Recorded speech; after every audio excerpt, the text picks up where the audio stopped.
Hello, everybody, and welcome to the Shootaround. I am the only host of this podcast, Rudy Saint-Claire, and joining me, as is tradition, above me, the best baseball player I know, Nicholas Hankel, aka Motown Noah.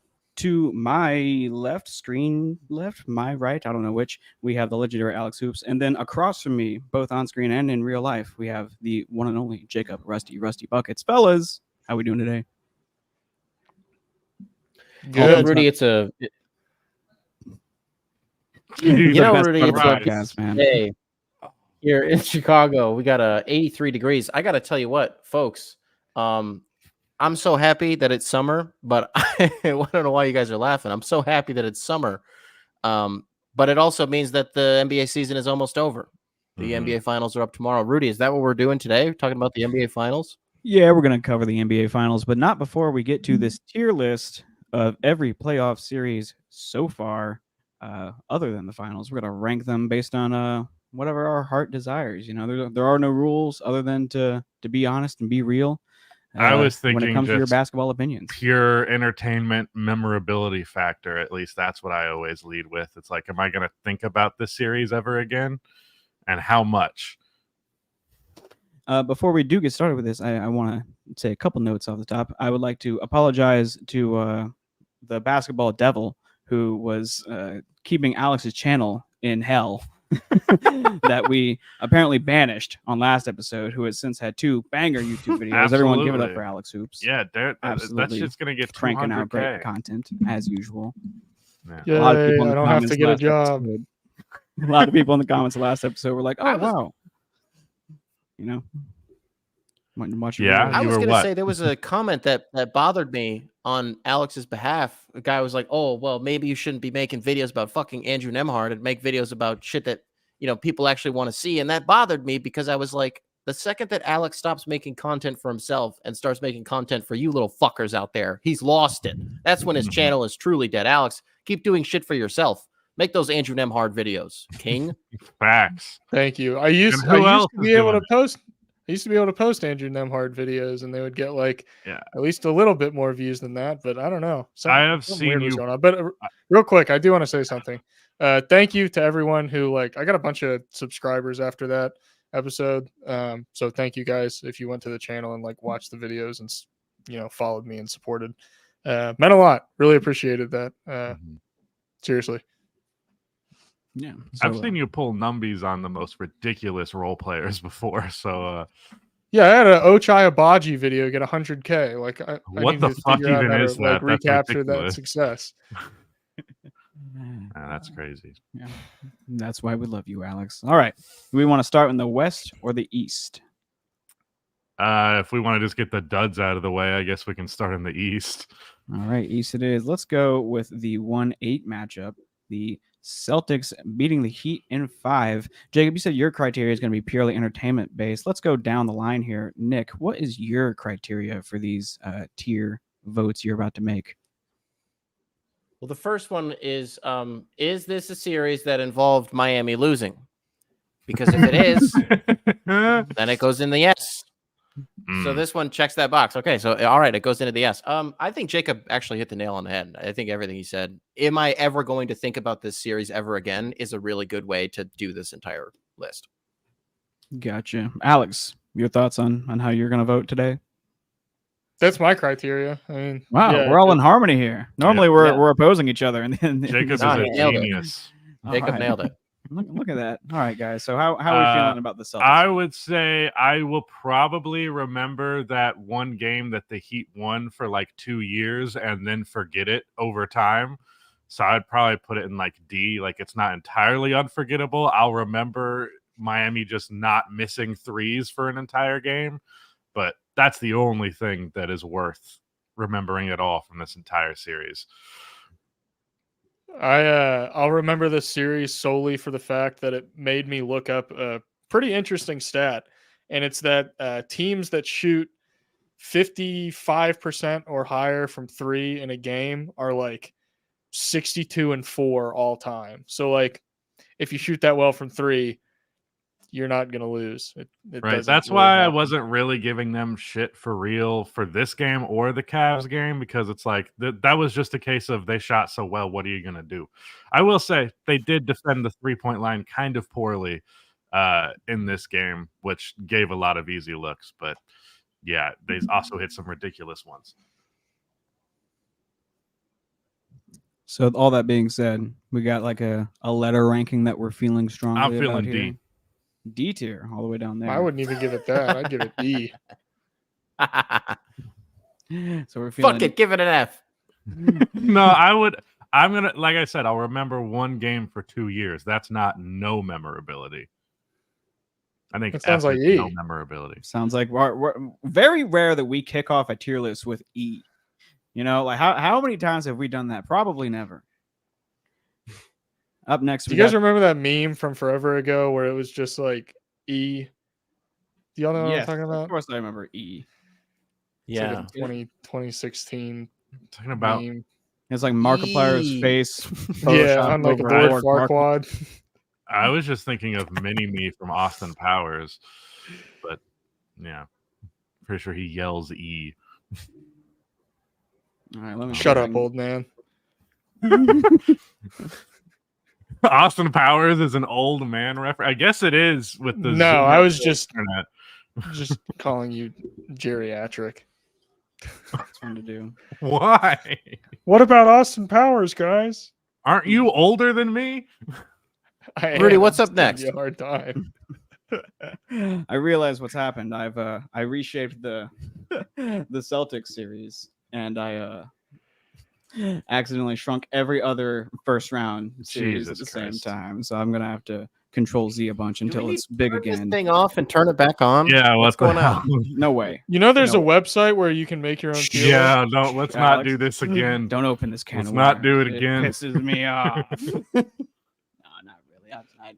I totally understand your gripe, but frankly, Rudy I like it pulling- being real blue. Rudy is pulling a full Jacob move to just be incredibly stubborn and do it the incorrect, slower way, but never change. Bingo. Outright refuse to change. Sometimes you just gotta this take is- your losses in stride. you This know? is the worst 7-game series I've ever watched. the Cavs and the Magic. Worst one. I've never watched worse basketball over 7 games. Every game was a blowout. Even when the teams won, they don't win in an exciting way. Like, both of their offenses are frustrating as hell. Like, I'm sorry if there's one thing that I am not good at watching, it's a completely inept offense. And at times, both of these offenses were that. Basically, Donovan Mitchell hitting ridiculous shots was the only saving grace of this entire series. Otherwise, like, that's worst 7-game series I've watched. I'm sure there are worse ones out there. I remember there being some Hawks one that was referenced from the 2000s that was egregious, but yeah, this is awful.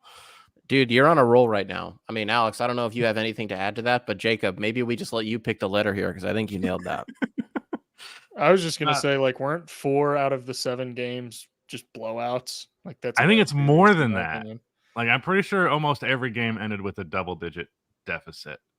Well, I mean, I'm not talking about double digit because like Right, lead, but like it's a not blowout. I'm talking about right. actual blowouts. Mm-hmm. And it was multiple games that were over halfway through the second quarter. Multiple of those. So it's like, why am I even watching the rest of this? I would put it in D because it is a 7-game series. And Paulo put up big numbers, and it's his first playoff series. So it will probably be remembered for that reason. But that's it. Otherwise, this series has nothing redeeming for it. We're going to have to Mitchell change played the pretty R to reasonable buckets, dog. You're on a fucking heater right now. Reasonable Rusty Buckets over here. All right. No. Just reasonable buckets. Oh wow. George R. Buckets. We got the Pacers skimming past the Bucks at the 3-6 matchup. How we feeling? Well, Upset. Alex, It's got to put it higher, right? Alex is I was gonna gonna bump say, it if just you wanna for- use just your- for Middleton. If you want to use this series as like we can put it higher if you're a hater, because if you went into this series preying on the Bucks downfall and you got it, is that like a B tier downfall or like an A tier downfall? I don't think it's either, because you don't even get the satisfaction of like you beat That's Giannis true. and Dame. They missed so They weren't much there. time that it's like you didn't even really beat the Bucks. So it's like not even like if you shit talk a Bucks fan, it's like, yeah, you guys lost in the first round. It's like, yeah, we missed both of our best players for most of it. The fucking Milwaukee Herd was out there. Like the fuck. So I think, dude, you're right. Alex, what do you got? Yeah, I mean, Chris Middleton proved that he's still a legit player, which Michael brought a smile Jordan. to my face, warmed my heart. But that's enough to put it S tier for me. But I understand that you guys have a more reasonable take on this than I do. I do remember there this is being an anti-objectivism podcast. We are pro absolute subjectivity. I will probably always remember the Dame first half. I don't remember if it was the first or second game where he had 35 and then had 0 in the second. It was probably like game 5, right? I can't remember what game because it is. the Bucks but won that one pretty decisively. yeah, I remember that's basically the only thing that is that memorable. Otherwise, though, now the summary paragraph on NBA.com starts with the words Bobby Portis, so I don't think that's the game it happened in. Was it game 1? He didn't do that in a loss, did he? Yeah, it was game 1. Yeah, I thought it was game 1. Game 1. Yeah, I'll remember it for that, but that's it. I would probably put it D. IMO. Got one vote D. It's a rough start, but we are doing first round Eastern Conference matchups, so it is what it is. I think he's right. I think he's right. Yeah, D sounds okay. right. Are you doing Give a it to bit? D. Are you just trying to agree with me on everything? No. Is it that shocking to you that for once you are being this agreeable with you have me? been Because non-combative. We are 12 minutes in and you haven't called me out a single time. That's pretty good. You haven't said anything dumb. I'll try to think of something. Jacob, do me a favor and pump my gain a little bit. Just a little bit. Which one is it? The second one from the left. All right. So we got this one firmly, again, in a lower tier. Is it worse or better than the Magic and Cavs one, do you think? It didn't go 7. I think Jacob's point about the only reason it's even as high as D is because it did go 7. So this is technically a tier below. It's technically a slightly worse version. But if I'm going memorability, I'll remember the Dame thing more than anything that happened in that Cavs Magic series. I'll tell you that. What, that he didn't play? Tier, though. They had 35 points in the first half, which was like the third most Maybe. in NBA history in a playoff game. Yawn. Speaking of yawn, we got the Knicks blowing out the Sixers. This wasn't awful, I don't think. I don't think this series was terrible. There was a lot of good basketball played. Tyrese Maxey was either God or didn't even look like he was on the floor. He was either God or damn awful. Yeah, I guess. Just the most human possible experience. It wasn't even necessarily like he played terribly. It was more just like he wasn't contributing all that much. I feel like Embiid had some fun stuff in there. Yeah, it was. I think the games were mostly competitive as well. I can't recall the specifics as well. This was, over a month ago at this point. Jalen Brunson, always fun to watch. That was great. Wasn't this Josh Hart averaging 15 rebounds a game? Didn't that start here? Going to look up some stats about the series. The 76ers were like minus 44 in the non. Oh my God. The on-off net rating, numbers. not plus minus overall net. And the Knicks which is out-rebounded ridiculous by like a plus 4.5 rebounds, which is about like a 10% margin. 3-point shooting and field goal percentages are both like dead equal, but New York actually shot abysmally worse, like a full 11% worse than Philadelphia in the series, and still came out with the win. Damn, offensive rebounds. Jalen Brunson, 35.5 points a game, whereas Joel Embiid put up 33. How hobbled was Joel Embiid, you think? Because like we kind of expected him to be a little bit hurt, and he was getting gassed. I think he got worse as the series went along. Like the injury plus the stamina factor, it just got worse, and he couldn't deal with it.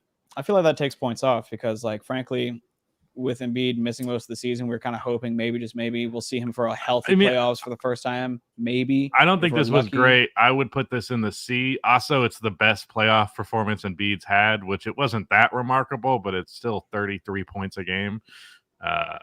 which, is a little bit less than the average in the regular season, but he used to score a lot less than the average in the regular season in this type of situation. So I'd put it in C. It's definitely the best of the Eastern Conference first round by far. Fellas, do we agree, disagree? C? Yeah, I completely agree. Wasn't it like game 2? I don't remember who was doing the call for that series, but it was Mike Breen and the gang. It was the A team. And they're like talking during shoot around in game 2 that Embiid already has his hands like tugging on his shorts. You're like, what? Like, we haven't even started the fucking game yet. And then so Jacob, I'm just piggybacking off of your point about like the whole conditioning factor here was weird. Like but then they were talking about it on the broadcast, and they're like, it's not his fault that he had to ramp up to such a brutal level to get ready for playoff basketball. On the heels of that injury, that part of it really sucked, because it's crazy when you think about, dog, 6 months ago, we were like, Embiid is moonwalking to an MVP, like the way that he's played, like literally nobody can stop him. And then this injury happens, and you're like, oh, well, to your guys' point, he'll be back. Do we get to see a version of him in the playoffs that we've never seen? Record scratch, freeze frame. You're probably wondering how they got here. They stink. But I will, given that context, I think he played as well as he could. The other thing I'll remember from this series is how fucking terrible Tobias Harris was. Oh my God. I thought that Tobias wasn't all that good to begin with, but I didn't realize how poor of a decision maker he was, how inconsistent his shot selection was, and I thought he was a better defender than he was. Really, the only time he looked good on defense. Wait, how did you not know any? Have you watched the 76ers at any point? No, listen. I didn't watch him as much this year because Embiid got hurt. I didn't watch him after Embiid got hurt much at all, because I'm just laughing because those are like all the criticisms that every 76ers fan has about Tobias Harris. What I'm saying is, I knew those things to be true. I didn't know the degree of truth to them. I didn't realize how severe of a problem all these things were. Like, I was like, he's still, a top 100 player. I don't think that's true. I don't even think he's a top 100 NBA player, especially not making $40 million. Well, then I would like to highlight Clean Motherfucker in the chat for saying a true Detroit Piston, because it does certainly seem like it's trending in that direction. A not top 100 player in the NBA making $40 million a year. Sure. Why not? Talk about why the fuck Batum, and Batum was probably better than this is your guys' new Josh Smith, but like you can't even be excited about it at the start. No, not boring Josh No, Smith. I think is Sneaky. Is that going to be Brandon Ingram? Sneaky. I feel like I don't know what you're implying. Yeah, I'm lost. Go off. Here, I'll give you the new Josh Smith. The new Josh Smith. The new Josh Smith. I got nothing. I got nothing to go off about. I'm just saying, when Josh Smith came to Detroit, there was like a precedent because he was a dude in Atlanta, and Detroit went and got this guy, and then that shit just didn't work at all. Tobias Harris isn't a dude to that degree. You know what I mean? Yeah. That's more Brandon Ingram. You bring in Trajan Langdon. Is Brandon Ingram the new, this vet that we brought in? He's kind of, what's this guy's deal? And then 5 years down the line, you're eating the last 75% of his contract. I think seems more likely that would be Brandon Ingram. I think Ingram's a little bit more portable than Josh Smith. Big problem there was fit. Like the fact that he was playing next to two bigs. I'm not saying they're the same dude. I'm saying narratively they're the same dude. Well, I feel like Ingram would have to fall off too much, realistically. Like Josh Smith got significantly worse in Detroit. Yeah, but for a motherfucker who doesn't shoot threes, like, doesn't that seem kind of likely? I think he's a worse 3-point shooter than Ingram, that's for sure. But, Ingram's also not good. Whatever. This is the most convoluted. I have never thought of something even real. Our wires are getting crossed somewhere. Yeah. We're somehow not talking about the same thing at all. What brings us all together is the Western Conference side of this first round tier list. We agree that the Knicks are Knicks Sixers best series. Where does this series has so real much quick? potential. I would just like to say that the Knicks Sixers series to me is probably B tier, just because the games were all very close. Like, it was a competitive 6-game series. I'm up. This is we don't have to move it. I'm just saying it. Like, for me, it's closer to B than D for sure. Yep. It's done been moved. Thunder Pelicans. This Alex, series had so much potential. What are your thoughts on this? Because obviously I imagine emotionally you were happy to just escape us with the sweep. And this was supposed to be a scary series for y'all, but it just wasn't. How did it feel to watch it? I mean, it definitely felt good, but also I was watching it, and people got to realize, like, Josh Giddey shot out of his mind in this series, and like the Pelicans built their entire game plan around him not making shots. And then we get to the second round, and Josh Giddey stops making a shot. So if I have to choose, like, okay, which series I can trade one for the other? It's like I would much rather because I still think the Thunder beat the Pelicans, even if Josh Giddey doesn't shoot well in the first round. Do the Thunder beat the Mavericks in the second round if Josh Giddey shoots well? Still probably not. The Mavericks still probably win that series. But I think the Thunder obviously have a better shot. You know, obviously it's not like crazy analysis to say more shots go in, better chance of winning. Happening? Like, duh. But I think if Zion was healthy, this would have been like a really fun 6-game series. Like, I don't think OKC was losing either way, but I think we could have got interesting games here, especially with the momentum the Pelicans had going into the playoffs. And I was super excited for that. And then, like, Zion plays 70 games. He has that really big game against the Lakers. And, of course, now he's finally at the fucking finish line. He's going to play in the real playoffs. Gets hurt. It's the worst. Made me so upset. Josh Giddey in this series averaged 26.5 minutes a game, shot 47% from the field, made 2.3 threes on 4.5 attempts for a total of 50% from three this series, along with 5 rebounds and a handful of assists.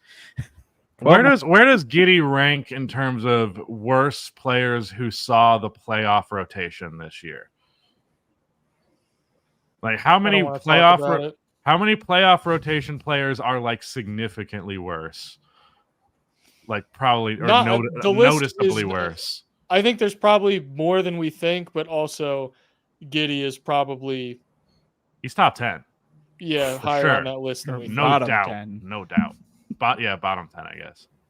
Probably 5 if I had to guess. Let's look at the playoff EPM, shall we? Oh, I thought you were talking. You're trying to transition to the next series. Well, I mean, yes, I'm so sick of talking about. I think this one can go firmly players, an F. But I think this is the first F. I watched maybe 40 minutes in total of this series. Basketball minutes or real life minutes? What? Because, you know, like watching a game takes 2.5 hours, but it's 48 minutes. I meant real life minutes. I mean, I sat down and watched like a quarter of like 2 of these games and then watched some of the highlights. I always watch the highlights regardless, but awful series. Fraud. He's a fraud. He just watches the highlights. I didn't cover these games because I didn't watch them. You have a duty to watch every basketball game that happens. Not if it's Thunder Pelicans with no Zion. So we got 1 vote F. Nick, what's your vote? Well, Alex finds these EPM stats. Oh, I already found them. I just didn't know if we wanted to explore them further or not. Oh, I'm hooked. Please, give me the exploration before we continue grading. I mean, if we're just going off EPM and we got to set like the criteria of like, okay, what do we consider like actual rotation? Is that 15 minutes a game? Is that 20 minutes a game? So let's establish that 18 minutes a game. What do we think? I think 12, of 1 quarter 12. Of basketball. Josh Giddey's not even top 20 worst players in the playoffs then. If we're just going off EPM. Also there's like a lot of guys who have bad EPMs, but I'd argue they've been good in the playoffs. I was thinking like, minutes type, there'd be a minutes limitation there, not just anyone who touched. That's what I was asking. That's why I said, what would the minutes? I mean, how many minutes did Giddey play on average? Probably I would guess like 18, 20. 18, yeah. 18. Yeah, so I guess people who play as much as Josh. Everybody who played 15 minutes or more, let's say. I mean, he's still on not average. even top 20. That damn outlier shooting. Just really making him stand out. Do we have to do this every episode? I'll Rudy? smack him after the show. Don't worry. On your behalf, I will smack him. I love the mispronunciation canon. All right, so we got 1 vote F. Josh Giddey probably makes it a sour series for you too, Alex. I imagine. Is it lower than C? It's like probably an E for me, just because it kind of showed me like Shea is kind of more playoff proof than he got credit for. Like everyone had a lot of concerns about like the 3-point volume and stuff. And it's like, oh, it turns out like tough shot making doesn't matter, or like it doesn't matter if you're a low volume 3-point shooter, if you're like just absolutely elite, regardless of whatever you're seeing in front of you. It's like, I feel like against Dallas, he struggled to get to the basket at times, but his mid-range jumper was going in every fucking time. Like it made up for the fact. Now, I don't know if it made up for the offense as a whole, the lack of rim pressure at times, but overall he was still excellent. He did what he had to in the context he was given. So we got 1 vote F, 1 vote E. Nick, what's your vote? Well, it was the first sweep, no? I believe so. I think so, yeah. Yeah. And it's got to be an F. Yeah. Fuck it. They were saying some people in F. the chat were saying game 1 was decent. I think game 1 was very good. Yeah, that's right. That is true. I think I watched the second half of that. I don't recall. This is too long ago. I can't remember what I had for breakfast. Next, we got the Western Conference 4 and 5 matchup, the Mavericks versus the Clippers. Really the first hurdle that this Mavericks team had to overcome to make this finals run, of course. But we all thought this was going to be a hyper-competitive one way or another series, but then turns out Clippers have a little bit of injury trouble. Surprise, surprise. The Clippers? No way. I feel like the series started hot and lost momentum because like the first couple of games were pretty great.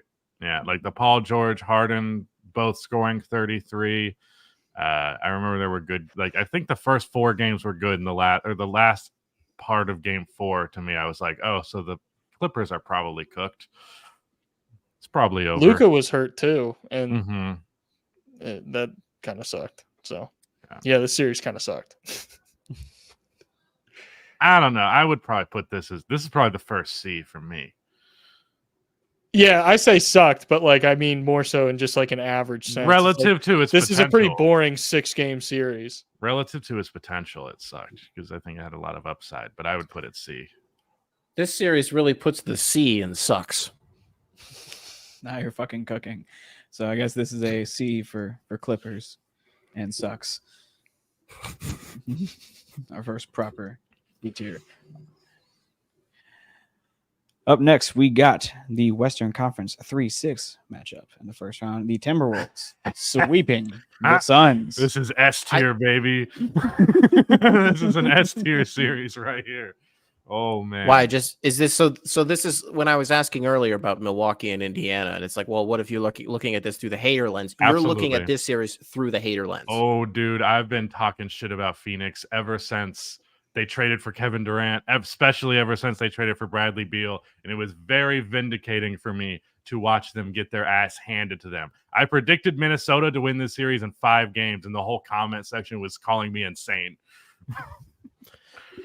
So, like our beautiful viewer Jack said in the chat, we're going S for Suns suck. I mean, was there a pack that was smoked that was better this entire postseason than after this? The Denver one was kind of fun, but not out of like a hater way, just kind of like a whoa, the witch is dead. Like, whoa, right. Like Denver is actually Denver. It was probably more Denver just because the scale of it was larger. Yeah. But man, people were dancing on the grave right after, and I enjoyed every second of it. I would give this one an upper tier A, lower tier S, because to me the Timberwolves Nuggets series is an S tier, and I don't know if this series was as good as that one, but it was pretty dang close. Here, I'm taking my hater goggles off real quick. Objectively, Minnesota played in a way that was super fun. Like it's as fun as a blowout can be. Like Minnesota's play style. I mean, maybe that is me just enjoying watching Phoenix get decimated. You do love a good blowout. Right. No, I don't really.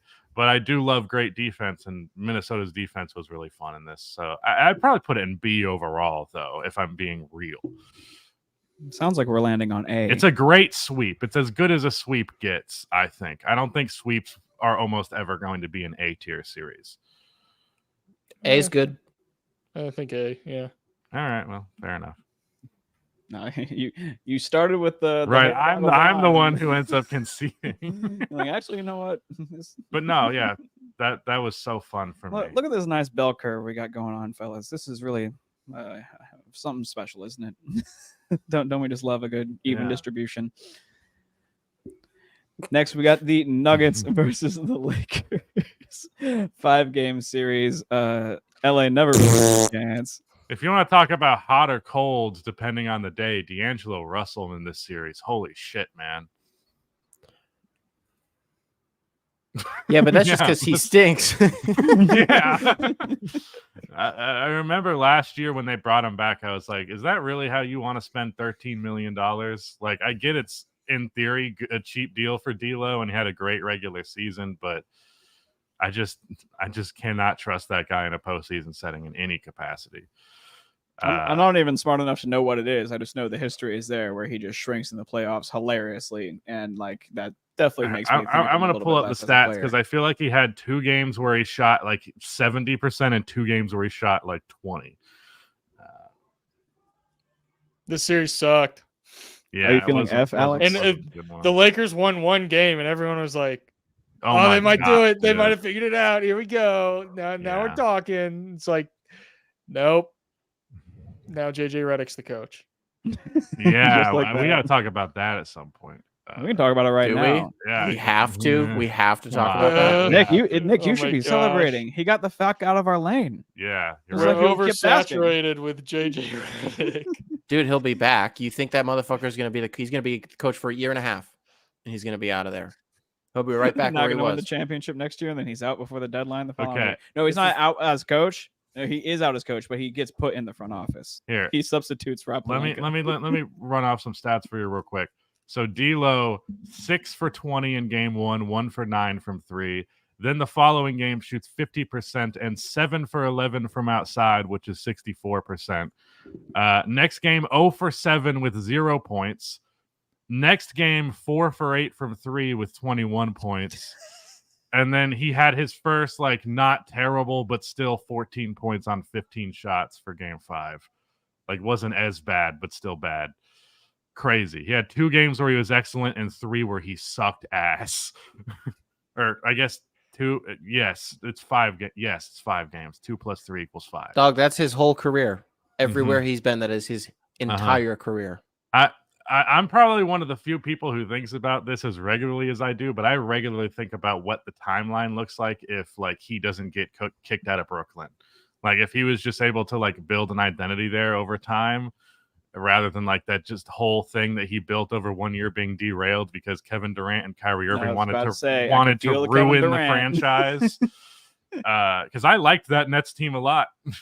While we're at it, let's go ahead and check off the boxes. Kenny Atkinson, Lizards, fucking shooting, scoring gravity, heliocentric. I'm just trying to make sure we check off all the isms as fast as possible, so we can get to the tier list because I still don't. I know don't where be to put saying. this I haven't been series. saying. Did I hear heliocentric much at lizards all in lately. there? Yeah, I did hear that. Yeah, I was.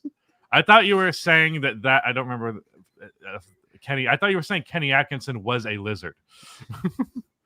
That's also I didn't We say have it. hypothesized that on this show that he Yeah. is a Silicon Valley lizard. Oh right, you're right. That is okay. why. Yeah. Y'all aren't Yeah, as I'm familiar with the podcast canon as me and Nick over here. That's Y'all a deep just He's watch a the step ball. slow. Yeah. It's like The a fuck? bit from 2 episodes ago. I You're think it's telling me because you you guys guys- did it and we just witnessed it. You're We were the you're telling me crowd. when we stop the show, y'all don't just immediately listen back to it?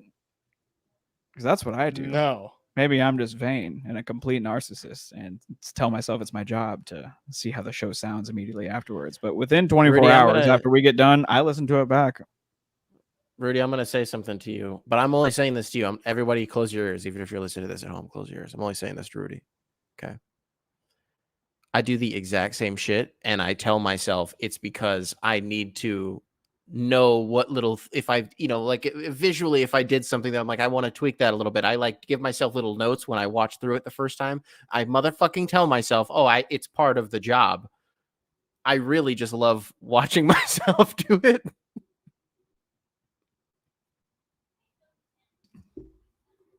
Well, Rudy's muted.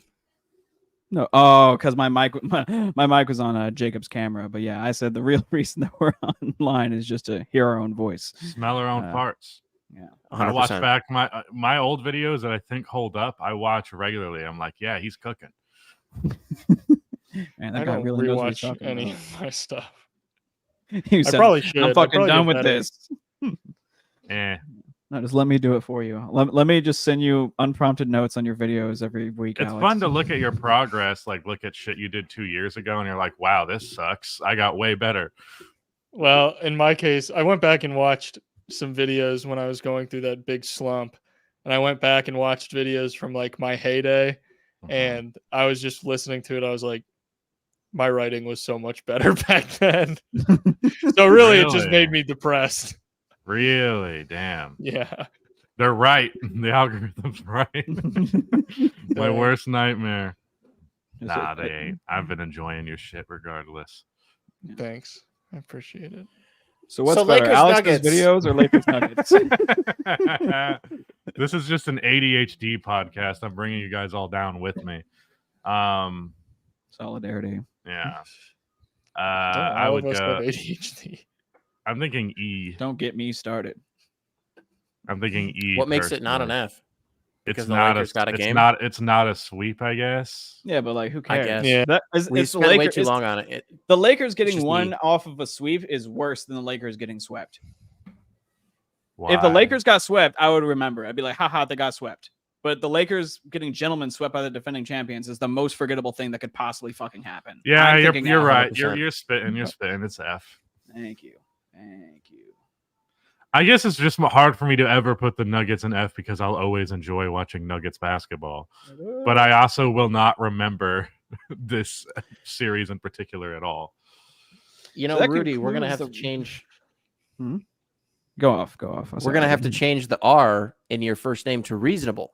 Reasonable Saint-Claire. That was a really good take that you had. Maybe someday. What happens when Alex is reasonable? What are you gonna do then? We're gonna have to make the X in Honest. there. Oh, A for honest. honest. I thought you were going with AlexHoops, but the H and hoops. Ale- is for honest. Alex Scoops, if he breaks some news, I don't know. Alex. There we Proves go. that's what you when he- that's what when you I should remove him name from the if stream. you ever become like a beat reporter. That's just your second channel. It's just Yeah, news that'll never updates. happen. Yeah. Thunder Mavericks round 2, our first round 2. I think series. another series that started super hot and lost a little bit of momentum, but it's not as bad as some other ones. I think it's probably B for me, I would say. I don't know about y'all. I'm getting skeptical. This looks was from one the of those crowd. series. I probably should have led with this and let people know up top. A lot of these series early on was when I was in the early stages of paternity leave. So a lot of these I didn't even see a single game. Unfortunately, this is one of those series I was not able to catch at all. So I got nothing. Mhm. All right, so Nick abstains. Alex, you're a Thunder fan. I feel like you have the real final say over the judgment of this. How did it feel to lose to Luka Doncic? Let's be very clear. We lost to Luka Doncic, but Derek Jones Jr. and Josh Yeah. Green not being able to miss threes, that kind of put a damper in my mood. from Didn't this Derek series. have a 7-3 game in there? Yeah. And, it's one of those things where, like, this was a fun series until it wasn't. It was like, yeah, there's stuff that OKC can try, but ultimately it just didn't matter. Like, Lucas still shot like 43% from three in this series. And then everyone else was just so happened to make their threes too. It was like, okay, well, this is over. And the Mavericks played incredible defense. So by game 4, I was like, this series is over. But by game 4, when you guys won by 4, or like entering game 4 down 2-1? Oh, like, yeah. Even when they won that game, I was like, Wow. We don't. All the problems that I said OKC was going to run into. Right. What do you know? They came Yeah. true. Who could have seen this coming? The Isaiah Joe to the starting lineup move should have happened before the series started, not like the last 2 games. It might have been the last game if I'm remembering correctly. I I think can't. it was the last game. Either way, And it didn't even work out. No, he Yeah. didn't shoot well, but He still was better than having Josh Giddey on the floor because at least the defense he might- respected him. Maybe Isaiah Joe shoots better if you give him minutes and give him a chance to get going. You know, a shooter has to get into rhythm. What? Somebody should tell Mark Daigneault this. Yeah, there were a lot of baffling rotational decisions from the Thunder this postseason, mostly as it related to Josh Giddey. But that's probably the biggest L for me here is that that bothers me. Whenever I see just like poor coaching decisions that like I feel like everyone can look at it and say that's probably not a good idea, really irks me.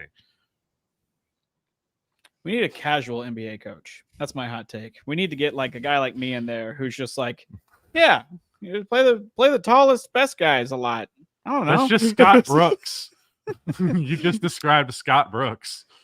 Just get someone in tune with NBA Twitter, like have like a community-oriented coach, a democratically oriented. Maybe JJ Redick is that. The first NBA head coach with just the podcast. Let me know what my game plan should be in the comments. I'll check you guys out the next time. I'm not gonna lie.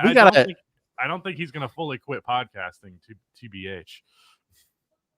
I gotta stop doing that. I keep saying text abbreviations. The first out ever. loud. Oh It's my the God! worst Imagine thing. this. Imagine this. The first ever head coach, star player, co-hosted podcast. Are you fucking kidding me? I'm gonna fucking throw up. JJ Redick and LeBron James. Oh, hey, coach. Hey, it's me and coach doing the podcast today. Fucking bums. I don't know how we're gonna do it. We gotta cancel JJ somehow. We gotta We gotta dig something up. We can't fucking let this happen. I can't let this happen. Not on my watch. Some phone calls to people who went to Duke around that time. Just picking up dirt. I always say to my girlfriend when we're driving places, you know, and there's a bunch of traffic, I say, let me call my guy, and the traffic always clears up. I swear to God, anything that we need, I say, let me call my guy, and this thing happens. I gotta call my my cancel guy, and how the fuck, what dirt do we got on JJ Redick? Because this podcast needs to work to fucking get that guy out of here. I'm sick of it. This can't happen. He was kind of mean to that one reporter that called him. That's what I know that one. B tier. He is also a filthy capitalist, so there's that. No, he's not. He's a shooting guard. But you know, he's a shooting guard. What does that mean? Everyone knows shooting guards. Why is this in B tier? This was a bad series. I was just trying to get everyone's attention back on track. I think I said B. I will remember this series. There was good games in there. Yeah, There's but good it's like stuff in I'll there. remember games. Actually, I'll agree B because the Clippers series is in C, and this Right. was way better than This the was Clippers definitely better than that. series. Yeah, I think. Never mind. I've been convinced. Just like that. I'm collecting so many W's this episode. What the hell? Yeah, this one's really all about you, Jacob. Eastern Conference 6-2 matchup. Pacers overcoming This is the Make-A-Wish. hurt Knicks. Talk about a series that lost its momentum as well. Just all the fucking injuries being the reason it went to 7 games to begin with. I was not happy that Indiana won that game 7, let me tell you. Not that I thought the Knicks were going to do much in the conference finals. They're probably going to get mollywopped regardless.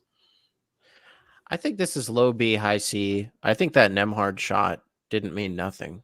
Yeah, I think I'll that was a remember pretty that. crazy moment. Yeah. 7-game series. What's funny, that was the longest shot of his career. I think he shot a deeper one in the conference finals and broke that.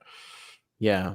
What was he like 0 for 6? And I'm talking about in this series before he hit that shot. He was like 0 for 5, 0 for 6. Like he hadn't done anything. So, Yeah. you know, you talk about memorability. Also, you know, you do sort of remember it for how injured both teams were. Like there is some novelty in like looking back and be like, hey, remember this weird instance where the Pacers beat the fucking 2-seeded Knicks? How did that happen? You look into it. Oh yeah, remember all these guys were hurt. So I think this is like comfortably a B tier if we're going off of, if we're being consistent with the criteria. Yeah, those are my thoughts exactly. It's like you compare it to the Knicks and the Sixers game, and it's sort of like the Knicks are on the other side of the same coin, where it's like now they're the ones that are getting hurt. And I don't want to say upset because obviously 2 versus 7, there's like some context there that obviously makes the Knicks a little bit more favored than. No, I'm talking about the Sixers series.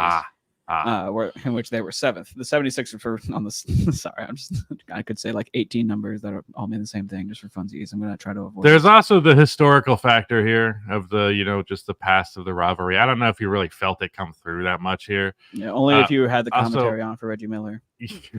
Yeah. Also, here's my just very random take. I think Andrew Nembhard was the Caleb Martin of this year's playoffs.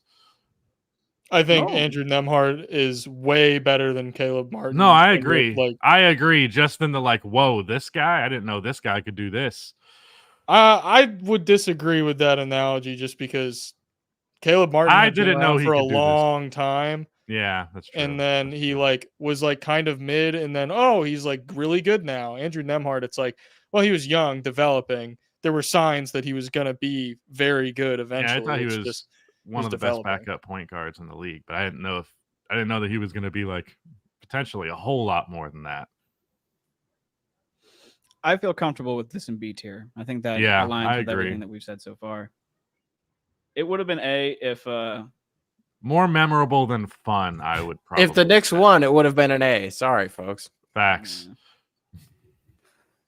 All right. Only 2 more round 2 series to I've go. heard people call me a Pacers hater. I don't think the Pacers are worthy of being hated on. That's You just think I'm good? early in the I'm season. going to we use my made- energy on hating on the Pacers. Come we on. made an entire decent full-length video about how you started the season loving the Pacers and eventually grew to kind of hate them. So Yeah. there's a good basis for calling That's you a true. Pacers hater. That You is made true. a Pacers anti-video. It was an more anti-Pacers video. anti-offense, and then the Pacers were my example because, of course, they just happen to be the best offense. That's not my fault. Next, we got the Celtics, gentlemen, sweeping the Cavaliers without Donovan Mitchell. F. D. IMO. D. Oh. Celtics. No, not probably. Probably E. E. The Celtics Yeah. is the E tier is all for the Celtics series, frankly. Well, I will say this is better than the Celtics Heat series, in my opinion. So is it more like the Pacers? Yeah, I upsetting think the I'd Bucks? put it in D. I do think there was like a good game and a half in here. Nick, as someone who watches Donovan Mitchell every 6 weeks, what do you think about this? I hated this series like very passionately. I didn't enjoy the series at all. So I would be like even harsher, and I would say like E. I want to say E because I want it to be in the same tier as the other Celtics. So I like the matchiness of that. Unless y'all just are That's a going to tie, vehemently veto me, right? So I'm giving myself the 0.1 more on the everyone gets 1 vote except for me because it's my podcast, so I get 1.1 votes. I'm the tiebreaker. I say E.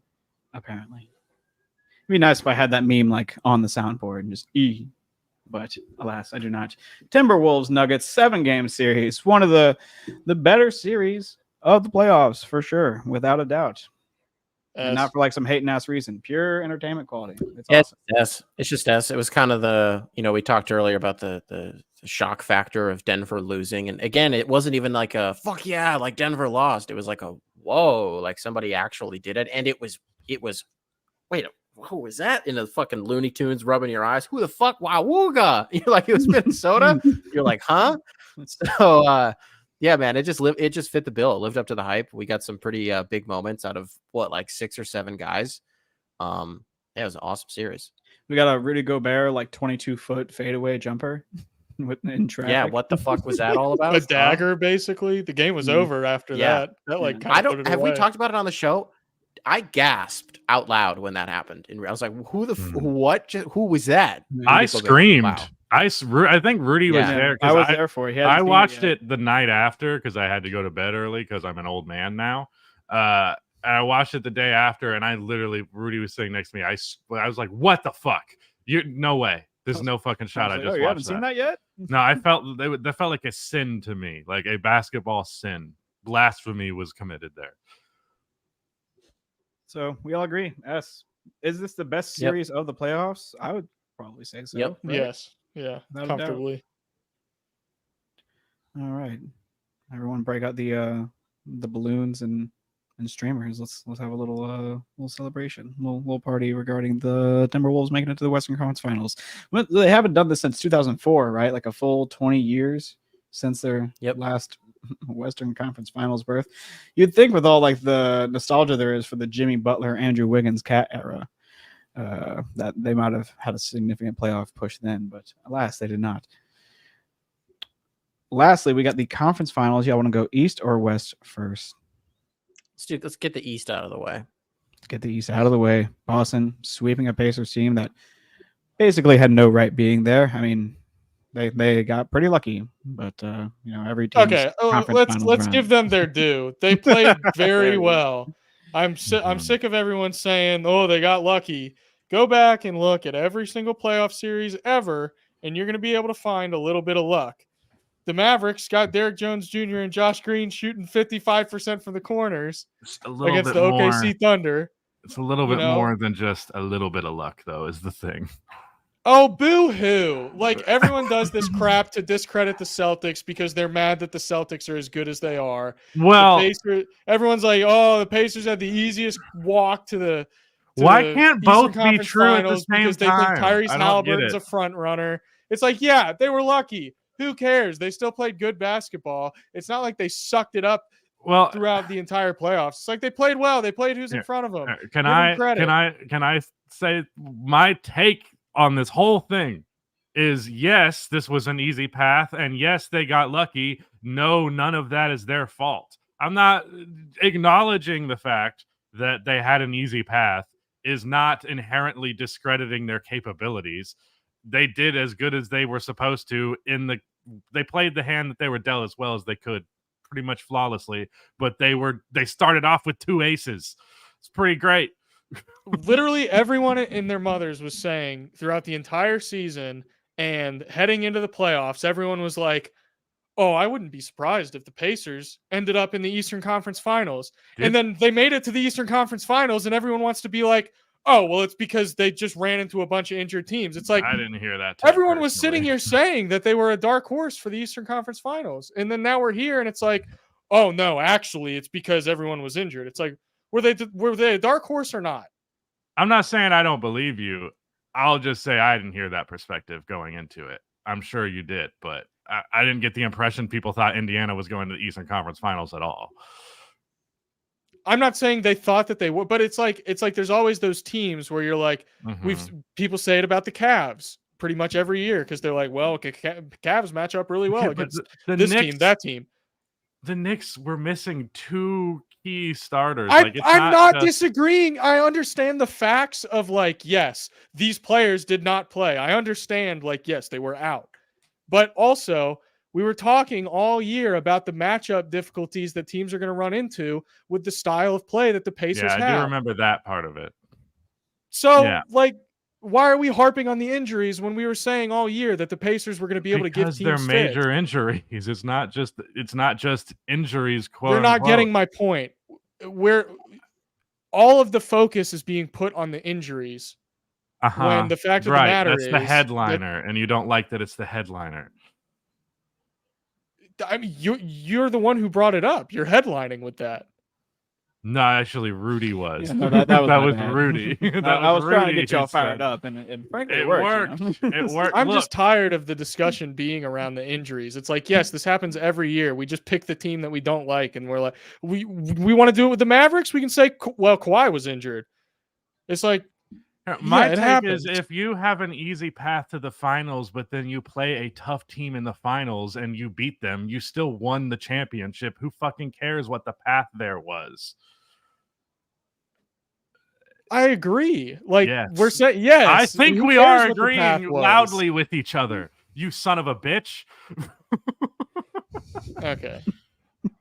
No, but that was unnecessary. I was just joking. Alex's family at home. I apologize. This is true. They had an easy path. Acknowledge that and move on from it. Boston did as well as they could in that context, and Indiana did as well as they could in that context. It is what it is. That's my take about the Eastern Conference playoffs. It is what it is. Normally, I'd save super chats for the end of the stream, but because this one is so poignant and relevant, and our first one of the stream so far, Adrian Jacobs said the Pacers only made it because Giannis was out. Yeah, that's sort of what we're Giannis and Dame and Julius Randle and OG Anunoby. That is a hefty. You throw Julius Randle in there, but everyone was saying that the Knicks are better without Julius Randle. Well, so I don't think we can even throw that one in there. Right. I kind of changed my mind about that perspective, though. But there's definitely something a lot of people thought. What do we think? I'm just trying to give more than anything. I'm just trying to give the Pacers credit Yeah, when everyone's sitting here trying to be like, this is just a fluke run. They're a good team. They were a Miles good team Turner all was year. great. Miles Turner was great. Pascal was amazing. I feel like I didn't see him miss a mid-range shot the entire playoffs. Andrew Nembhard broke out, and Tyrese was inconsistent, but he still had a lot of great games, and he was dealing with injuries, so happens. But yeah, the Pacers, I think the Pacers can be a good playoff team next year. I don't see any reason why they wouldn't be. Yeah, probably because they don't play defense. But where's this sweep going in our? I mean, they played pretty good defense, all things considered, in the postseason. Right. I mean, it's a sweep. There was all that defense that I was playing for him, and I'm gonna say like year F. There was an overtime game that was good, and there was also. Although I feel like that was underspelled by the fact that the Pacers just kind of blew it. It was less fun that the Celtics won and more annoying that the Pacers blew it because, like, especially putting in TJ McConnell, that 3-guard lineup in overtime was a huge L. I'd probably put it in E. Nick, E, what you think? No, I think too many of these games were too close. It was still a fun little series to watch, even if we knew where it was going the whole time. So for me, it's like low C, high D. So I'd just say D. Word. Celtics fans are not going to be happy about this. Sorry, your shit was boring. I mean, I don't understand how you can't just acknowledge that. If I said this last time, if I was a Celtics fan, I can acknowledge reality. I would hope. Yeah, you didn't have great competition, but you also can still beat Dallas. That doesn't mean you can't beat them. That's the take that I don't understand more than anything else. Mavericks beating the Timberwolves in 5. I would say this is the number 1 or number 2 most disappointing series, both of which involve the Mavericks because apparently they're way better than anyone expected. What's funny is we knew going into the playoffs that they were one of the best teams post-trade deadline, and yet we all still like undersold how good they could be. And apparently they left us disappointed for crushing other good Western Conference teams. I wish Minnesota would have put up a fight. I do have a soft spot in my heart for them. One, because they have the one of the only other Rudys in basketball, Rudy Gobert, as their superstar, and Mike Conley's on there. Really wanted him to get a ring, but alas, it's going to be Luka Doncic or Jason Tatum. Where are we ranking this one, fellas? For me, it's pretty low, but care more about y'all's opinion. I'd probably put this D. There was good basketball. So I think that's the thing, man, is it was a gentleman's sweep. All that matters to people at the end of the day is that Dallas got off to the 3-0 start that they did. But it's the same thing as the Pacers Celtics series. We're like, every single one of these games, except for game 5, was a good game. Like, it was back at every time the ball went down the other end of the court. You're like, the lead changed and the stakes changed, the moment changed. We're talking about a different player. So it was really fun, in 5 years removed from it, will we be like, damn, that Western Conference Finals, like sneaky, one of the best 5-game sweeps I've ever seen. Like, no. But in the moment, I really enjoyed it. So I would say it's like sneaky. I would go as high as to say like low B, but I don't hate that. I feel like I said this last episode, the 3-0 factor of it, like as soon as that lead happens, it makes it harder to enjoy the following games. So I think that's what took the wind out of its sails. It's between a B or a C for me. Alex, your thoughts? I'd say high C, low B. Fuck, we're all saying the same thing. Rudy, it's you. Pick it. C or B. Although you motherfucking said like E. What the fuck? Yeah, I mean, it's like I wasn't happy with it because I was just personally disappointed because I'm, rooting for the Wolves. But am I gonna let that affect my judgment here? Let's just go see. It's also a nice distribution, to say like the Mavericks Clippers was the only C tier series. Like, how does it compare to the Mavericks Clippers series? Let's put that as the barometer. This is better. This is better, but not by enough to put it in B tier. Yes, no, maybe so. Well, but like it was better than Pacers Knicks. Yeah, it kind of was. Is that crazy? Am I crazy? It kind of was. The series that went 7 games was the game that went 5 a better series? I think it was. Man, maybe I just enjoyed that Pacers Knicks series way more than everyone else did. I thought that series was a ton of fun. Well, I thought it was great at first. Once everybody in New York just started, I guess it was mostly just OG, but it felt like they couldn't, with what they were doing, they couldn't lose a single body at that point, or it was probably done. Well, that's especially because I think Brunson also got some sort of injury that he played through. yeah. Yeah. Well, that's kind of why it was fun, because it became like a war of attrition. It was like, how long can the Knicks survive for, basically? Yeah, because it That's why I felt was like, oh, like this is crazy. I think game 6, like after game 5, everyone was like, uh-oh. And then the Knicks like had a great game 6, if I'm remembering that order of events correctly. And this is also why I give the Pacers credit, because the Knicks are like a rabid dog that like is chasing you, and like, which I don't get think one drop the Pacers, of saliva on you, you're gonna get rabies and die. I don't think the Pacers could be more opposite of that. Like the Pacers are like a softy little offense guys. Which is why I was like, I like, for that reason, I like this series a lot. Right, there was a very strong contrast and approach. Yeah, but I think it's on par. I like B for both personally.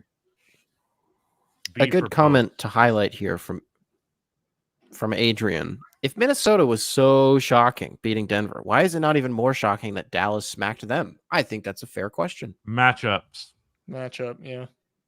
I think the Timberwolves were designed in a lab / in a general manager's office to beat the Denver Nuggets.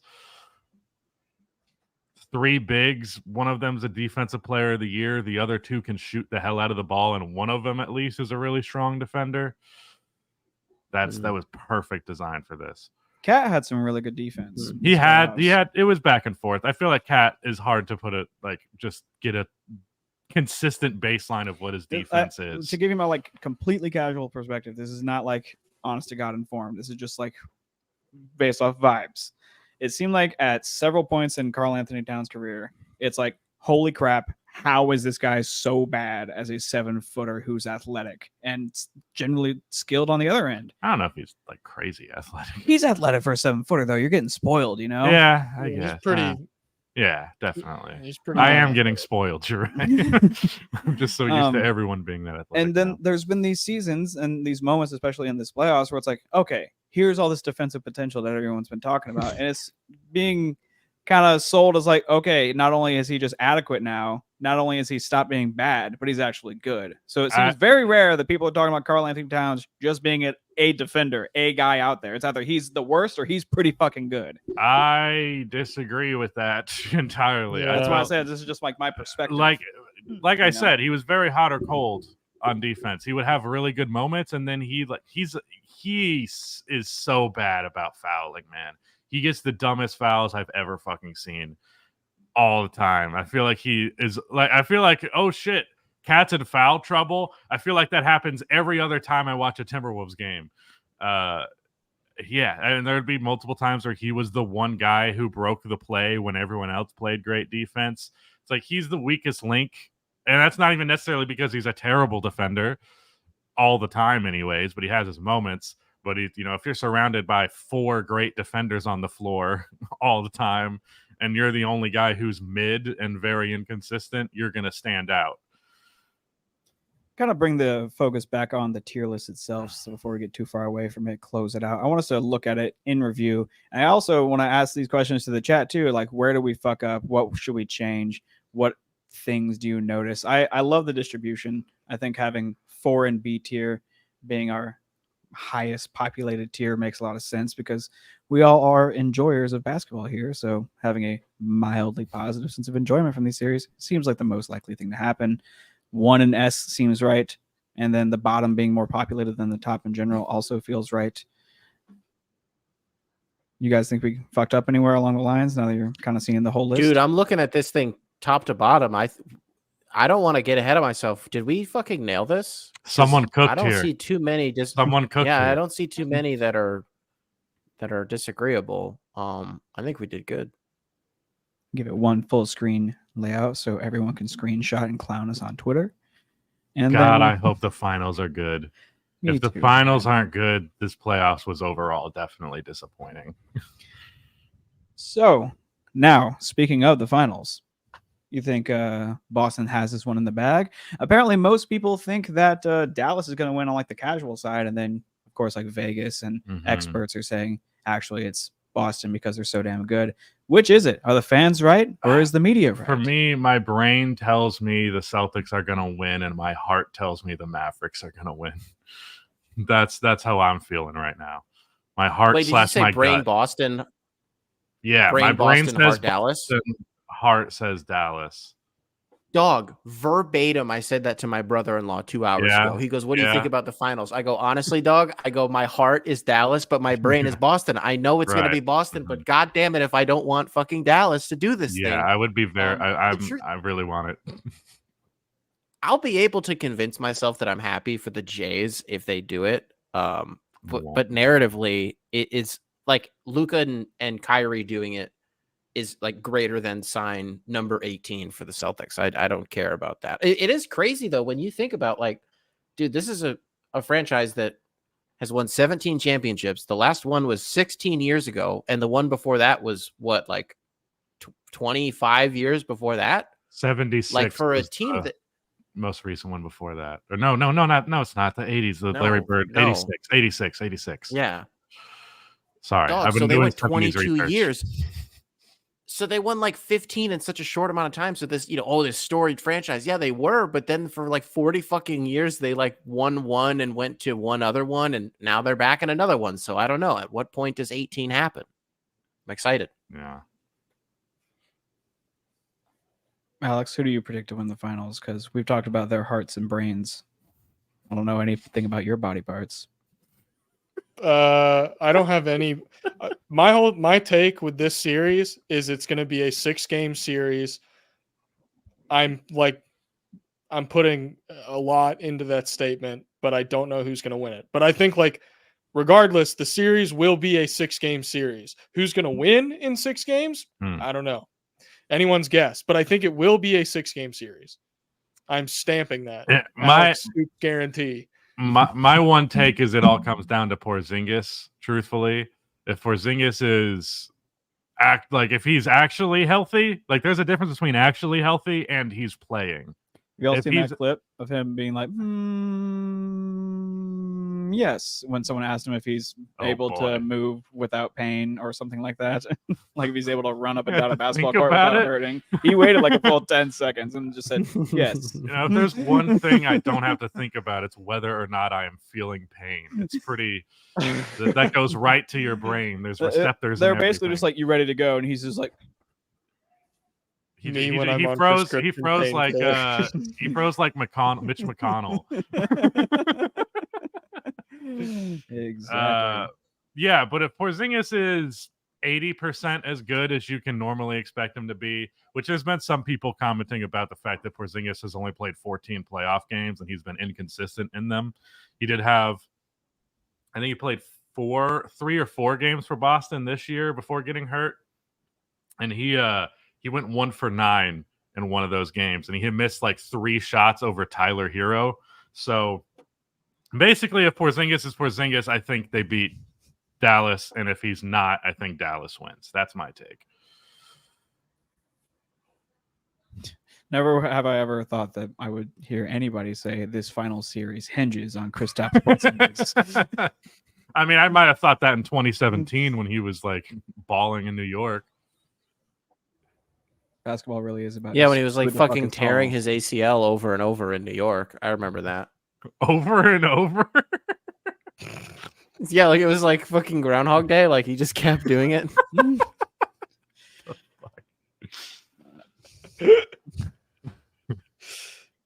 Oh my God.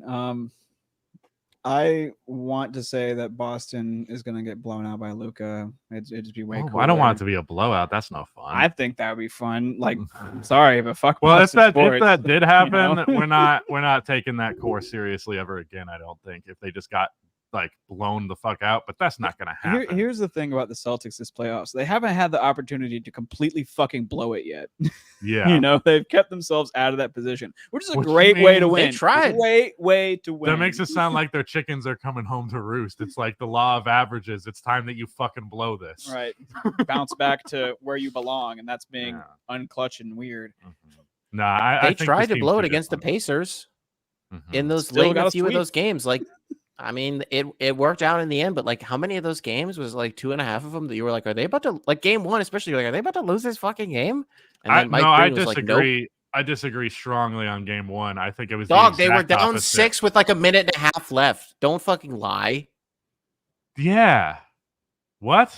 You were like, oh, the Celtics are going to come back and win this. I'm not worried about it at all. Oh no, I thought. Never mind. I misunderstood. I thought you were commenting on the quality of their late game execution. I was like, they executed great. That's why they came back. Me? I don't What the fuck? understand. No, I was just saying you were in that moment like, oh my God, is Mhm. Boston really about to blow this Mhm. game? And then they were like, no. Well, I would. Is it blowing a game if you were trailing the entire time? Blowing a game they is weren't you were trailing the leading and then you blow. I'm pretty sure they were. I'm pretty sure Indiana was ahead Dog, almost the entire I'm saying, game. taking it so literally, I'm saying they're the motherfucking 1 seed playing Yes. at home, playing down to their opponent in talking game about- 1 of the Eastern Conference Finals. Not like, oh, they fucking, that hammer play was a little fucking, I don't care about that. That's what I I'm didn't talking say about. shit about a hammer play. First of all, So diving into the are you stats talking- about how the last 5 minutes went. you're talking about the war, not the battle. Like the series Sure, at man. large. I don't know Are anymore. you What- blowing, I don't know. Are you Yes. blowing? Are you blowing the series by Next, losing game one? next. But you don't blow Next. a game that you're trailing. That's not what blowing a game means. Nick was so on my side for the first 20 minutes of this podcast, The and way- I completely botched it. The way you are, like have this lovely tendency to just like semantic your way into disagreeing with the people around you, like you just have a passion It's for arguing. impressive. Yeah. You're Yeah. just like, It's like you don't Jacob and I will be understand. saying the I same agree. thing. Yeah. Just every podcast.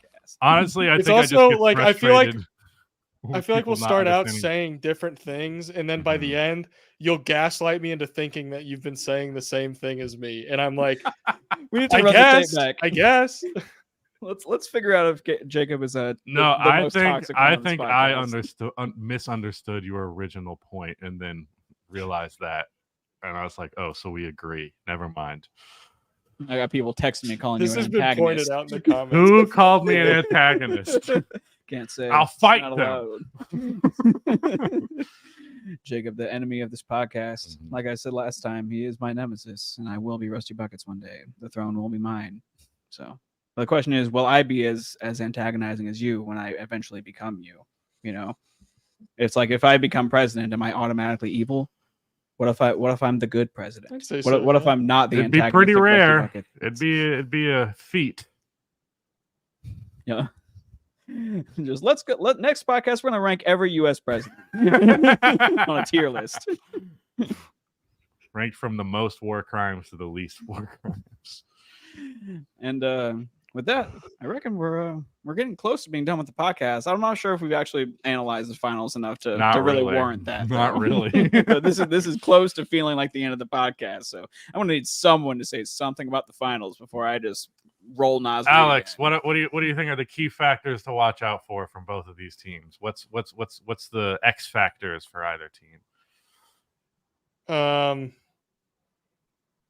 I don't know. Boston needs to hit whichever team makes their threes. I mean, I'm sorry, but that's normally what it comes down to. Does one team hit their threes? Especially with two teams that are so 3-point heavy, it's Yeah. going to be which team's hitting more threes. I'm a little and afraid we're gonna get a lot of blowouts for that reason. Well, Derek, There's White there's a lot more Luka? to it too.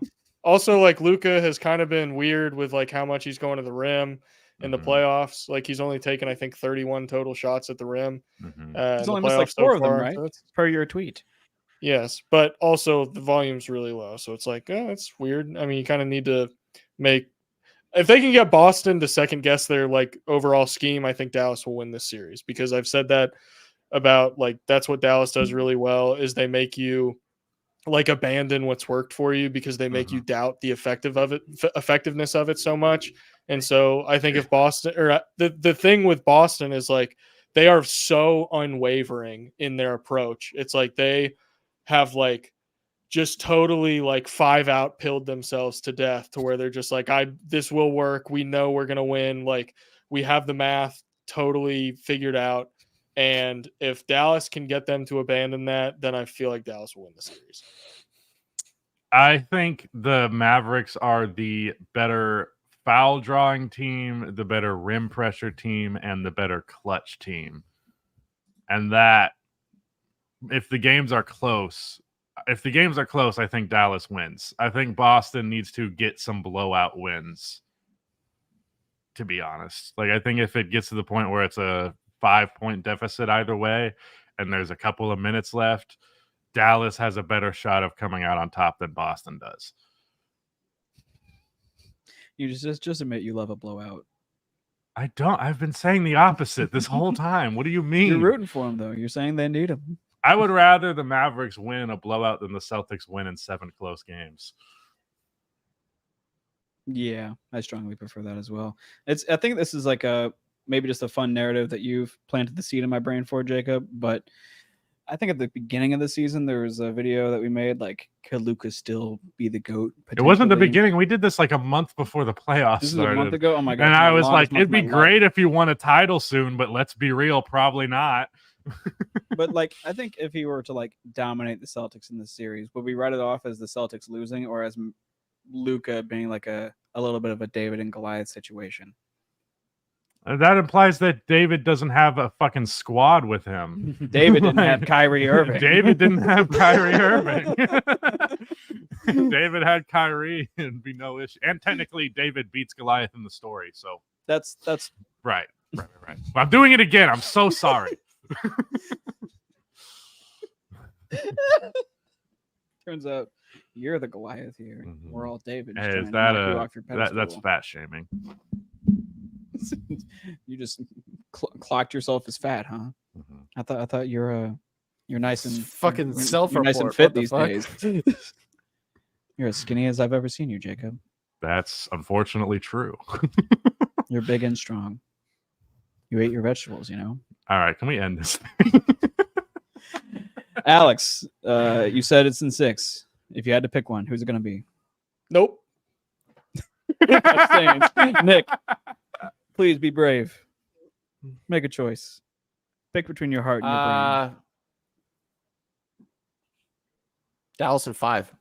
Dallas in 5. Jacob. I'm going Dallas in 6. Okay, I'm going to say Celtics in 7, and I'm going to be really sad. I'm just going to go with my gut over my brain because year after year, the Celtics have been the brain take, and then my gut was right about them not having it. We need to get a Celtics fan on here to give us the ins and outs of what they expect in this series as someone who's been through the trauma of losing a Celtics series in the past. Well, A lot, actually. There's a lot of them. shout out to Naz Reid. The season of Naz Reid is over. Naz Reid, everyone. Naz Reid. Nasri. Naz Reid? Nick?